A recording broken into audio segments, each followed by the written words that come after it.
El mercado está en un momento francamente interesante. Nos encontramos con una divergencia en las políticas monetarias de la Reserva Federal y del Banco Central Europeo, y además nos encontramos con operaciones de OPAs y de diferentes adquisiciones que pueden cambiar mucho el panorama del mercado, entre otras, por supuesto, la que se ha anunciado, la propuesta de compra por parte del BBVA sobre Sabadell. Para hablar de todo ello, vamos a hablar con mi buen amigo y un gran experto, que es Pablo Gil. ¿Cómo estás, Pablo?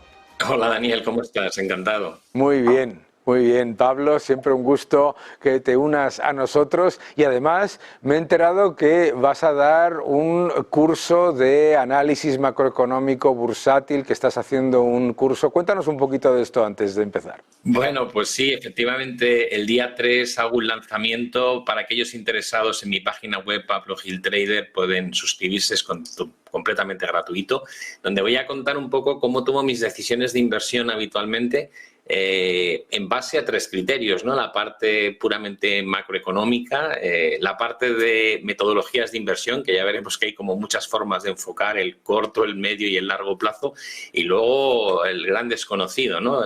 La psicología sobre las inversiones y el trading, que se nos pasa por la cabeza cuando las cosas funcionan y cuando no funcionan, ¿no? Cómo gestionamos esas emociones.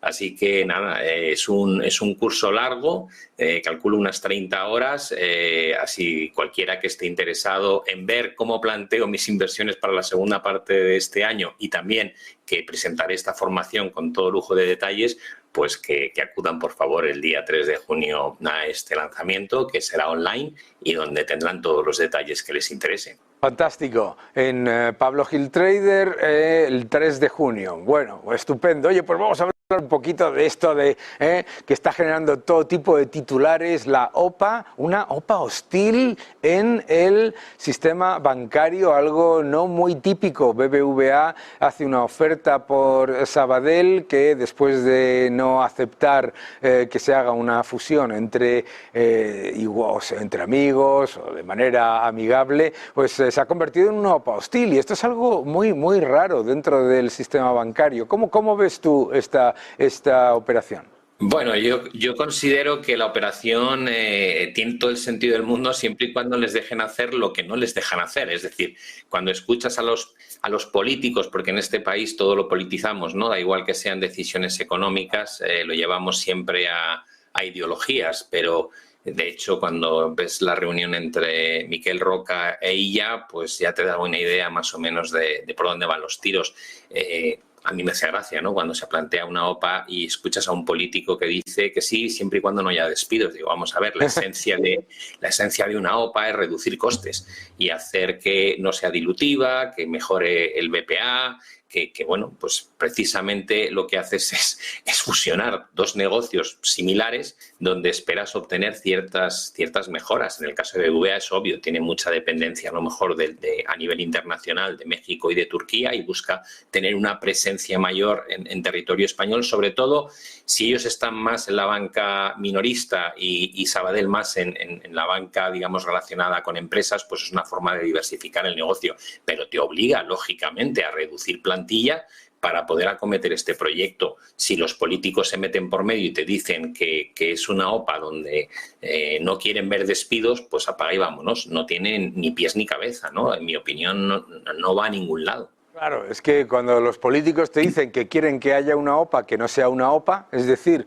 en la que no haya una fusión, en la que no haya eficiencias, en la que no haya ningún tipo de mejora de los diferentes aspectos que a la hora de unir a dos negocios se pueden fortalecer, bueno, pues no tiene ningún sentido. Lo que sí es verdad es que en el sector bancario las OPAs hostiles son muy raras. Históricamente siempre se decía aquello de las fusiones en el sector bancario se hacen con 2 reuniones, una entre los 2 presidentes y otra con los 2 consejeros delegados después, es decir, una en la que se decide vamos a hacerlo y la otra en la que se dice cómo hacerlo, ¿no?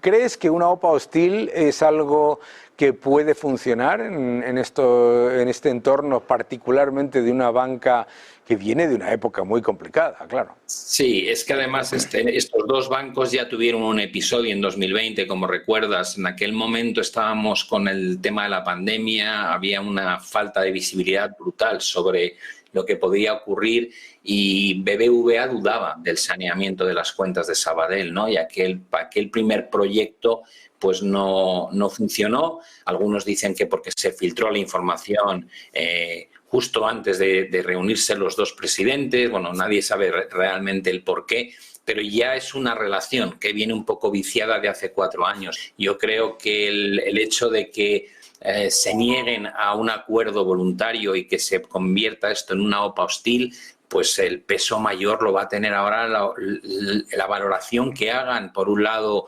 la Comisión Nacional del Mercado de Valores, la Comisión de la Competencia, el propio Banco de España, el BCE. Creo que vamos a estar varios meses con informaciones cruzadas de esto va para adelante, esto no va para adelante, pero no va a ser nada sencillo. Si ya de por sí, cuando haces una operación de este estilo con el consentimiento de ambas partes, es un proceso muy duro, a mí la sensación que me da es que este va a ser extraordinariamente complicado que salga adelante. Sí, mucha gente alerta sobre varios aspectos de una fusión bancaria, ¿no? El primero, que aumente la concentración en el sector bancario y que con ello se pueda reducir pues la flexibilidad y el acceso a crédito y a servicios a los ciudadanos y a las empresas. Y el segundo es que habiendo una exposición internacional relevante por parte del comprador, que eso pueda redundar en un momento de dificultades en menor crédito para las empresas del país, del comprado, ¿no?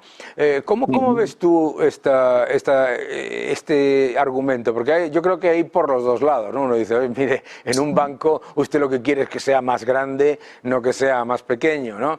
Y el otro es el que te acabo de comentar. ¿Cuál es el término que crees tú que merece la pena, digamos, tener en cuenta como mínimo, ¿no? Yo creo que aquí hay 2 factores. Uno es la metamorfosis que está sufriendo el mercado financiero en su conjunto, ¿no? Estamos viendo una competencia creciente en el mundo de fintech, por ejemplo, donde si bien antes para financiarte tenías solamente la opción del sector bancario, cada vez hay alternativas que tienen mejor viabilidad, ¿no? Y eso hace que los bancos se tengan que mover, tengan que reestructurarse, tengan que cambiar la forma en que interaccionan con sus clientes y van lentos, yo creo, respecto a la evolución tecnológica. Entonces, la concentración pues es el camino que ya conocen y el camino sencillo para abaratar costes y poder abarcar un mercado más grande. Luego, por otro lado, tanto los reguladores como el propio gobierno, ya hemos visto lo que ha pasado desde la crisis del año 2010 en adelante y en Estados Unidos desde el 2008.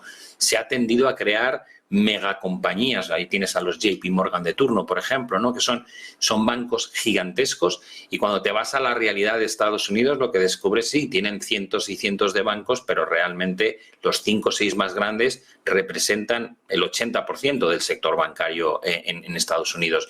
Y el tener bancos pequeños, pues por un lado puedes decir, bueno, sirven a un determinado tipo de ciudadano y de necesidades, pero luego también ves lo que está haciendo la banca pequeña en Estados Unidos con la exposición al comercial real estate y dices, oye, no sé si es tan bueno que tengan bancos pequeños. Aquí lo vivimos cuando había bancos pequeños y había cajas de ahorro que se volcaron como locos en la inversión en el mercado inmobiliario y provocaron una hecatombe, ¿no? Cuando finalmente colapsó la burbuja. Entonces, yo no creo tanto que sea un tema de si mejor bancos grandes, mejor bancos pequeños. No, lo mejor es que los bancos lo hagan bien, que los bancos estén saneados, que tengan unas reservas suficientemente grandes, que no concentren los riesgos excesivamente, que no especulen cuando hay burbujas. En ese sentido, yo no tengo una opinión de si es mejor pocos bancos grandes o una diversificación algo mayor. Pero sí lo que creo es que se tiene que poner el foco en qué hacen esos bancos, ¿no? Para no volver a incurrir en una situación como la que vivimos hace una década. Y cuando se plantean este tipo de fusiones, aparece rápidamente el run run, ¿no? Muchos inversores dicen, uy, cuando los bancos empiezan a pensar en fusiones es que ven tres cosas. Número uno, que el ciclo empeora, ¿no? Y por eso buscan, digamos, ganar tamaño. Número dos, que a lo mejor viene un repunte de los préstamos de difícil cobro, de los impagos, y por lo tanto pues es mejor cambiar, digamos, lo que se llama tinta de calamar, ¿no? Cambiar el momento en el que los analistas miran a los resultados, se olvidan del pasado y siguen para adelante. Número tres, ahora mismo hemos visto una fuerte subida de las acciones de los bancos y ahora viene aparentemente una bajada de tipos que puede afectar a estos propios bancos, tanto en los beneficios como en las acciones. Por lo tanto, el que compra está tirando con una bala, digamos, más potente, ¿no? Aunque también está comprando más caro.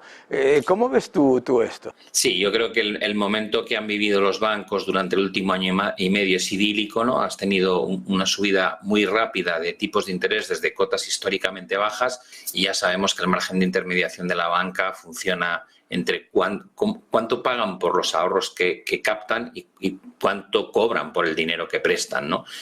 Realmente cuando miras la retribución de la cuenta corriente estándar es prácticamente cero, ¿no? Es decir, hay pocos bancos que tienen campañas buenas de retribución del ahorro, casi todo va destinado a productos tipo fondos monetarios y cosas así, o a inversión en deuda pública, pero ellos no están pagando por esos ahorros y a cambio están prestándolo con 3 puntos o 3 puntos y pico o 4 puntos de margen. Por lo tanto, los beneficios que están obteniendo son récord y es un entorno que no va a durar para siempre. Como bien dices, parece que la lucha contra la inflación en Europa va un poquito mejor que en Estados Unidos. Yo no soy de la opinión de que vayamos a ver un gran ciclo de bajadas de tipos. Creo que no estamos en ese entorno. No vamos a volver, en mi opinión al menos, a ver tipos como los que tuvimos durante la década anterior. Pero sí es posible que a lo largo de los próximos 2 años pues tengas recortes de un punto porcentual en las tasas de interés en Europa, lo cual va a hacer que el momento dulce de los resultados de los bancos los estés viendo ahora, ¿no? Con lo cual tiene bastante lógica eso que dices de que los bancos en este movimiento donde todo pinta muy bien aprovechen para hacer algún tipo de estrategia que les proteja de un deterioro que más adelante probablemente se va a producir en términos de lo que ganan y luego en términos de la morosidad, porque de alguna manera el impacto de lo que ha hecho el BCE todavía no se ha trasladado de forma completa ni a la economía ni a la situación de los ciudadanos que han tenido una tasa de ahorro disparada por todas las políticas monetarias y fiscales, pero a medida que eso nos lo vayamos comiendo, lógicamente la tasa de morosidad o de impago pues tenderá a subir. Pasando un poquito a eso que estás tú comentando ahora, vamos a hablar un poco sobre el Banco Central Europeo y la Reserva Federal. Parece que se va confirmando la idea de que el Banco Central Europeo podría bajar los tipos antes que la Reserva Federal, incluso probablemente que hasta la Reserva Federal ni los baje, ¿no? Tal y como está tanto la economía como la inflación. Es una buena idea. Yo veo al Banco Central Europeo demasiado ofuscado en intentar sostener la rentabilidad exigida de los bonos soberanos más que en controlar la inflación, ¿no? ¿Cómo lo ves tú? Bueno, yo creo que aquí hay 2 factores. No hay que olvidarnos que en Europa la sensación que hay ahora mismo, viendo indicadores adelantados como los PMIs, es que vamos a mejorar ligeramente de esa situación dramática en la que llevábamos 5 trimestres con 0 crecimiento económico. Ahora probablemente vamos a ver crecimientos cercanos al 0,5, que no es nada maravilloso, pero claro, cuando has estado intentando evitar la recesión, pues es una bocanada de aire fresco.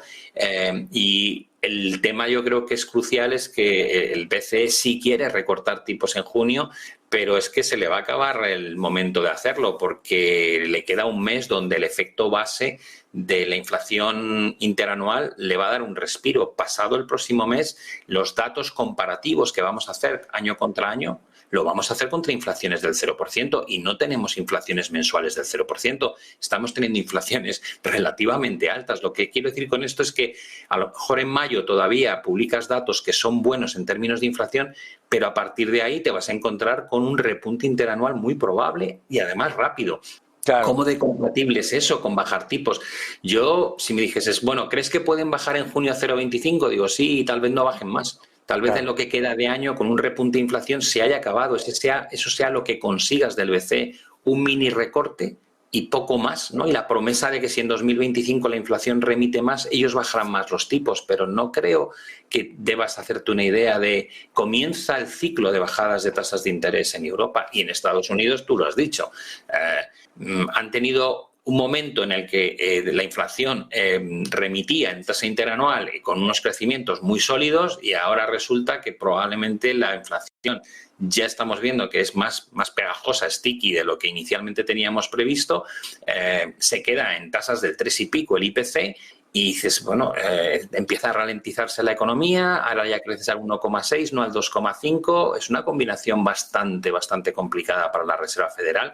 Yo no veo tan claro que vayan a bajar tipos este año, efectivamente, estoy contigo.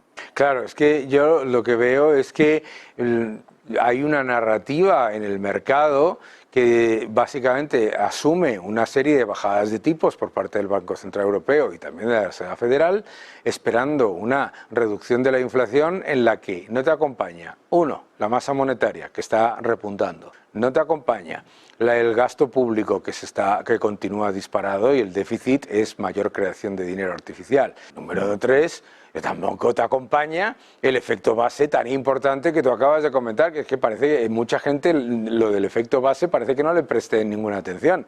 Primero, claro, es la misma gente que te dice que no sabe que la inflación es acumulativa y es la misma gente que se vanagloria cuando baja de un 9%, es decir, no es que esté bajando la inflación, sino que lo que pasa es que está bajando el ritmo de subida de los precios, ¿no? Yo creo, ¿cómo ves tú ese cambio de... ¿Tú crees que lo que están haciendo los bancos centrales es básicamente intentar convencer a los operadores de mercado, no se preocupen, que ya viene, luego, bueno, no viene, pero que se mantenga, digamos, el ímpetu inversor, el buen sentimiento inversor, mientras se cambia la narrativa? Sí, creo que controlar el sentimiento futuro es crucial, ¿no? Para la expectativa de lo que hacen los consumidores y los inversores. Falta un factor y es que van a dejar de hacer el QT que hacían hasta ahora. Va a ser el quantitative tightening, lo van a hacer menos agresivo de lo que era hasta ahora, lo cual también va a tener una pequeña connotación inflacionista. Pero es que esto que acabas de decir, y yo siempre pongo el ejemplo de decir, yo engordo un año 10 kilos, al año siguiente 5, al año siguiente 2, y si lo contase el gobierno diría, Pablo está adelgazando. Digo, hombre, no, por favor. O sea, hemos perdido la cabeza, ya jugamos con las estadísticas de una manera, como bien dices, la inflación es acumulativa y lo que te han quitado, salvo que hubiese deflación real, nadie te lo va a devolver. Claro. O sea, has perdido una capacidad adquisitiva y la has perdido, punto. Eres un 20% más pobre que hace 4 años. O al menos compras un 20% menos con el dinero que no has rentabilizado en los últimos 4 años. Yo creo que la Reserva Federal es consciente de que tiene que mantener un poco el sueño de tenemos un camino de lucha contra la inflación que vamos a ganar y no vamos a tener que penalizar la economía lo suficiente como para que entre en recesión. Pero claro. Es que, claro, dices, pero no nos engañemos, crecer al 1,6, que es el último trimestre, con el gasto fiscal que tenéis, con ese estímulo fiscal tan brutal que estáis haciendo, es un resultado muy flojo, ¿eh? Claro. Con lo cual dices, oye, ¿qué va a pasar cuando a finales de este año haya elecciones y alguien levante la mano y diga, oiga, que vamos a irnos a 40 billones de deuda, a 140 o 150% de deuda sobre el PIB? O sea, en algún momento tendrán que hacer frente a lo que están haciendo, porque es uno de los países más endeudados en términos de PIB del mundo. Tendrán que meterle mano y el día que le quieran meter mano, o lo hacen vía impuestos o lo hacen con menor gasto público y eso va a tener un efecto muy nocivo sobre el crecimiento económico. Entonces yo cuando la gente mira a Estados Unidos como la economía que aguanta, digo, no, es la economía dopada. Hombre, claro, si le metes 2 billones de deuda y no sacas 1 billón de PIB, es que eres muy incompetente, ¿verdad? ¿No? Y que es lo mismo que hablamos siempre sobre España. Si le metes 400.000 millones de aumento de deuda, 300.000 millones de estímulo fiscal, digo monetario, y 66.000 millones de fondos Next Generation y no creces, madre mía, ¿sabes? Ahí está, claro. Esto es muy sencillo. Es como digo yo, hay que comparar peras con peras y manzanas con manzanas. Es como si dices, venga, todos los países de aquí a 2 años tienen que tener no más de un 90% de deuda sobre el PIB y un déficit del 3%. Y ahora hazme una presunción de cuánto va a crecer Estados Unidos y cuánto va a crecer España. Porque Alemania ya lo sé, claro, va a crecer lo que crece, que ya está cumpliendo con eso. Digo, ¿y los demás? Digo, es que claro, se te cae completamente el modelo económico. Dices, no creces nada, entras en recesión. Claro. Entonces, digo, tienes que hacer comparativas que son iguales, ¿no? Es decir, como cuánto tarda en subir un ciclista a un puerto de montaña y el otro va con el Red Bull, con la coca, con el oxígeno, la sangre oxigenada que le están haciendo transfusiones en cada parada. Digo, es que no estás comparando cosas iguales. Entonces, claro, por ese lado, yo sí creo que la Fed intenta hacer malabares, pero no es sencillo y cada vez lo va a tener más complicado. Entiendo, de aquí a fin de año cada vez lo va a tener más complicado. Pero yo creo que lo que sí que están gestionando bien es el sentimiento de mercado, la idea. Vamos, yo creo que el mensaje más optimista para el mercado ha sido lo que tú acabas de mencionar, que me parece que es clave, es decir, la Reserva Federal retrasará el proceso de reducción del balance con respecto a lo que había estimado previamente a menos de la mitad. Claro, eso, que no haya quantitative tightening, es que hay quantitative easing, ¿eh? No lo olvidemos, ¿no? Pero claro, sí, así no se controla la inflación. Yo decía el otro día que la Reserva Federal ha tenido que decidir entre que se mantenga la deuda de Estados Unidos por debajo del bono de 10 años, por debajo del 5%, el bono a 2 años también, y la liquidez con respecto a la lucha contra la inflación, porque claro, el que espere que baje la inflación simplemente porque nos juntemos y cantemos canciones va a ser complicado, ¿no? No. Y tienes un mercado inmobiliario que por mucho que Powell te dice que se está enfriando, dice, mira, el precio de la vivienda, lo que es el precio está otra vez en máximos y el precio del alquiler, que era una de las grandes apuestas, yo creo, de la Fed, es cierto que estuvo reduciéndose de forma importante, pero lleva 2 meses volviendo a subir fuerte. Con lo cual, no sé muy bien, hemos visto la subida de los metales industriales, hay cierta tensión, ¿no? Dices, yo no veo muy claro cuál va a ser el condicionante que te va a permitir seguir reduciendo la tasa interanual hacia cotas más bajas. Necesitas tasas mensuales del 0,2 o inferiores y la inflación está subiendo mes a mes por encima del 0,3. O sea, esto no cumple la expectativa. Yo no sé por qué se metió en esta trampa Powell en diciembre de decir vamos a bajar 3 veces los tipos. Dices, ¿por qué haces una promesa cuando vienes de haber errado garrafalmente en 2021 con este mensaje de la inflación es transitoria? ¿Por qué te metes otra vez en este fregado? Ahora está todo el mundo pendiente de si puede o no cumplir esa famosa proyección de 3 bajadas de tasas. Y yo creo que va a ser muy difícil, que va a volver a errar y pone en tela de juicio su propia credibilidad. Creo que es una torpeza, la verdad. Yo creo que sí, porque claro, pero ¿cuál es el problema? El problema, al final, es que tenemos unos bancos centrales, autoridades monetarias que niegan el impacto de los agregados monetarios en los factores que miran la inflación, el crecimiento y el empleo. Y al negar los agregados monetarios, cuando estás rodeado de centenares y centenares y centenares de economistas a los que les han metido en la cabeza que aumentar la cantidad de dinero no genera inflación, porque patatas, pues resulta que esa gente es incapaz de entender lo que se supone que monitorizan y lo que se supone que regulan. Por lo tanto, la capacidad de equivocarse en algo tan importante como es la política monetaria aumenta. Imagínate tú, por ejemplo, no sé, una empresa que hace pan y que ignora el precio de y la cantidad de harina. Pues es que resulta que la Reserva Federal y el Banco Central Europeo son entidades monetarias que conscientemente te dicen no mires los agregados monetarios, Daniel, por favor, los agregados monetarios no importa, lo que importa es bla, bla, bla. ¿No? Bueno, nos han hecho un roto, Dani, con el tema de la teoría monetaria moderna, este disparate y engaño absoluto que se lo venden a la población y a veces me fascina, ¿no? Digo, ¿cómo? O sea, con una evidencia de lo mal que funciona, con un coste vía inflación que te empobrece de la forma que lo hace. Además, una inflación que es el impuesto más... me hace gracia porque se defiende mucho la ideología de izquierdas y resulta que la inflación es el impuesto más injusto que existe, porque lo paga por igual el que menos tiene y el que más tiene. Con lo cual dices, pues ese es el coste que tiene esta teoría monetaria moderna. Y nos lo han colocado a nivel global. O sea, todo el mundo hace este juego de imprimo dinero y financio un endeudamiento crónico porque no ocurre nada. Digo, pero ¿cómo que no ocurre nada? Claro, ocurre. ¿Cómo está la gente? Claro, el truco que tiene la teoría monetaria moderna es que luego cuando se dispara la inflación le echas la culpa a los supermercados y a las empresas y ya está. Y dices, no, es que es culpa de los supermercados que son muy malos. Además son todos muy malos, tontos y además lo hacen todo a la vez. Vamos, una ridiculez. Pablo, qué gusto charlar contigo. Igualmente, Dani. Ya sabes que estás en tu casa y nos volvemos a ver cuando tú quieras. Un fuerte abrazo. Fenomenal.